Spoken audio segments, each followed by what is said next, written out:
कि फना होने की इजाजत ली नहीं जाती, ये वतन की मोहब्बत है जनाब, पूछ के की नहीं जाती, पूछ के की नहीं जाती।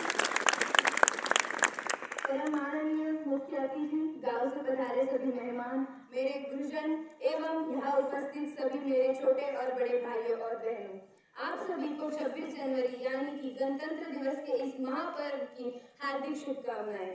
मैं सृष्टि ज्ञानेश्वर बनकर क्लास 9 बी से आज आप सभी के सामने राष्ट्र निर्माण एवं देशभक्ति के उपलक्ष्य पर मेरे कुछ विचार साझा करना चाहती हूँ। वतन की मोहब्बत में हम खुद को तपाए बैठे हैं, वतन की मोहब्बत में हम खुद को तपाए बैठे हैं, मरेंगे तो वतन के लिए ये मौत से शर्त लगाए बैठे हैं, ये मौत से शर्त लगाए बैठे हैं। उत्तरम यत् समुद्रस्य हिमाचलम दक्षिणम तत् भारत नामे भारतीयत्र संसते। 26 जनवरी यह एक ऐसा ऐतिहासिक दिन है जिस दिन हमारे देश का संविधान पारित हुआ। हमारा देश सप्तभूत समाजवादी लोकतांत्रिक गणराज्य के रूप में स्थापित हुआ। हमारे देश के महान विभूतियों ने एक ऐसे संविधान का निर्माण किया जिसने हमारे देश के नागरिकों को स्वतंत्रता, समता और सांस्कृतिक अधिकार प्रदान किया। गांधी तिलक सुभाष भगत सिंह का प्यारा यह देश है, गांधी तिलक सुभाष भगत सिंह का प्यारा यह देश है, जियो और जीने दो का देता सबको संदेश है, जियो और जीने दो का देता सबको संदेश है।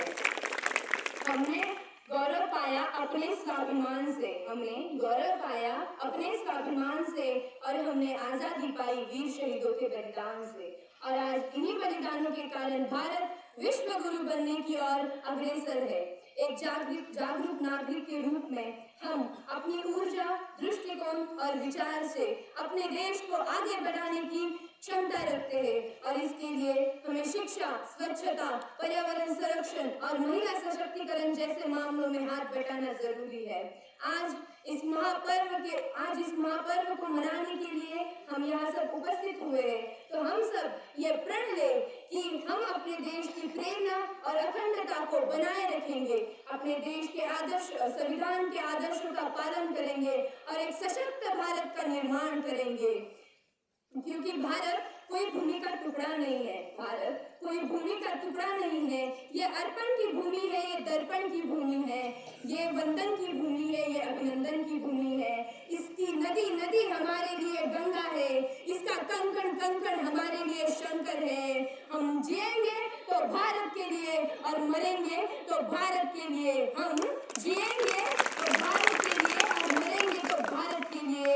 और मरने के बाद भी अगर कोई हमारी गंगा जल में बहती अस्थियों को कान लगाकर सुनेगा तो उसमें से एक ही आवाज आएगी, भारत माता की जय।